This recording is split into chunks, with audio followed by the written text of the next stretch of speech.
From angry walkouts and raised voices to customers who refuse to accept reality, these are the most arrogant customers ever seen on Pawn Stars.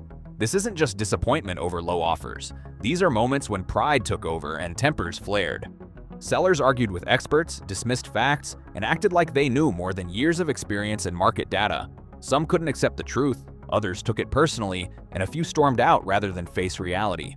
These are the Pawn Stars moments where ego mattered more than making a deal. One of the examples of this kind of arrogance happened very early in the show's history, and this one set the tone. In Season 1, Episode 8, a seller walked into the world-famous gold and silver pawn shop carrying what he believed was a valuable 18th-century Irish flintlock pistol. The gun had an old-fashioned look and was often described as a man-stopper or pirate-style pistol. The seller was confident. In fact, very confident. He explained that he had paid $800 for the gun and hoped to get close to $1,000 for it. He even joked that he needed the money so his wife wouldn't be upset. From the man's point of view, this was a rare antique, and he clearly believed he knew its value better than anyone else in the room. But confidence doesn't mean much without proof. Corey decided to call in a firearms expert named Sean to take a closer look. It didn't take long for the expert to break the bad news. The pistol wasn't from the 1700s at all. It was a modern reproduction, made to look old, but worth far less than the seller had expected. The expert valued it at around $75 to $100. Unfortunately, just right off the bat, I know that this is, unfortunately, a reproduction. You're sure? 100% positive. It looks the period, and it looks like it has age, but it's all artificial. That's when things went downhill. He couldn't accept what he was hearing. Instead of asking questions or calmly disagreeing, he became angry and defensive. He repeatedly argued with the expert's opinion and refused to believe the gun wasn't authentic. When Rick and Corey stood by the appraisal, the man completely lost his temper. He went on a profanity-filled rant during the interview scene. So, okay, maybe the thing is a fake. It was one of the first times viewers saw a customer walk in acting like an expert, only to fall apart when the facts didn't match their beliefs.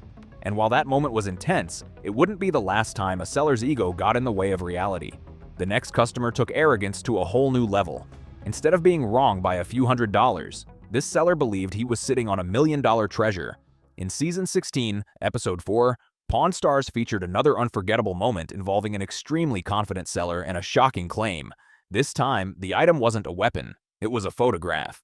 The seller brought in what he claimed was a rare 1863 Ambro-type photograph of Abraham Lincoln and his wife, Mary Todd Lincoln.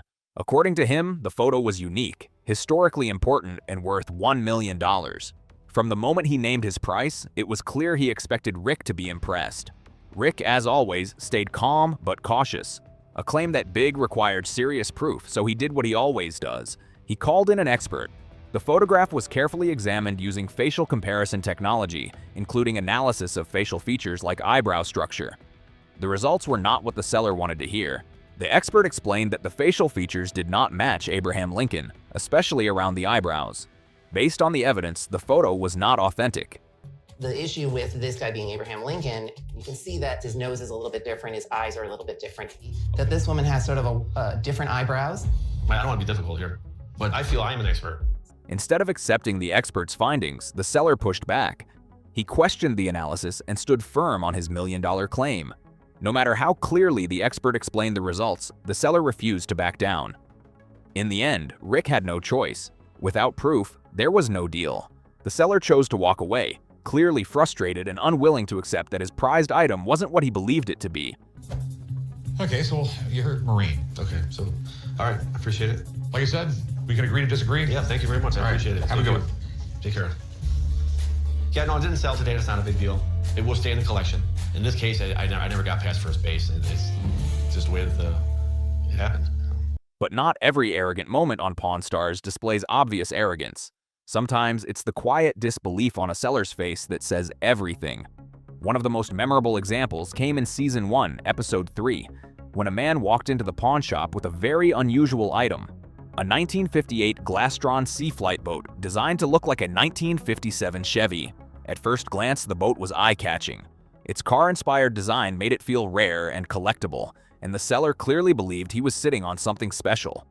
He confidently asked for $10,500, explaining that the boat was hard to find and had already been restored. Rick Harrison, however, wasn't convinced. Rick pointed out several serious problems right away. The paint job was poorly done, the engine was not original, and the boat would need significant restoration work before it could ever be resold for a profit. While Rick admitted the design was cool, he made it clear that the condition and restoration costs made the boat a risky investment.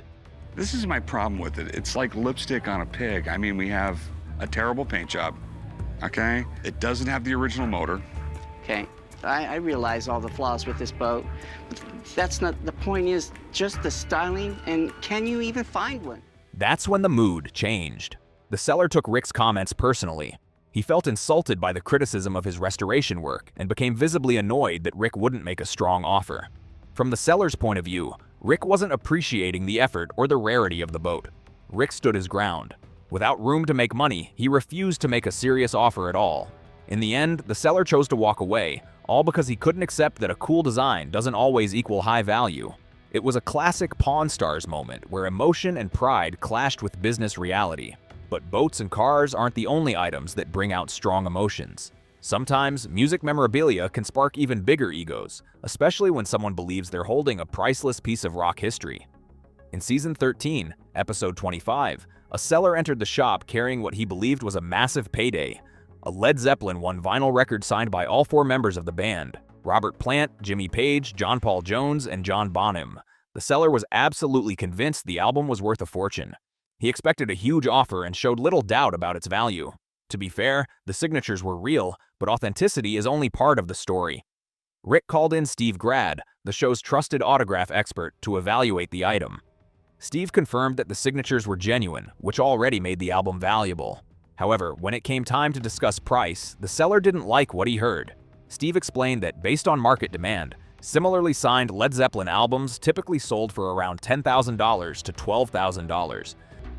It's rare as hen's teeth, okay? These things just really don't exist. The only thing that kind of bugs me a little bit is the one signature on front and the other guys on back. But with that said, I put this value right at about $10,000 to $12,000.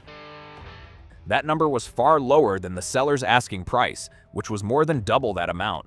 Instead of accepting the explanation, the seller pushed back hard. In a tense moment, he dismissed Steve's role entirely, saying, "I understand you are a signature person. You're not really an appraiser." The comment clearly crossed a line. Steve calmly explained that valuation is based on real sales data, not personal attachment or wishful thinking, but the seller wouldn't budge. He grew increasingly angry, arguing that the album should be worth far more simply because of how rare and meaningful it was to him. Rick refused to overpay, and no deal was made. The seller left the shop frustrated, unable to accept that even legendary rock memorabilia has limits in the real market.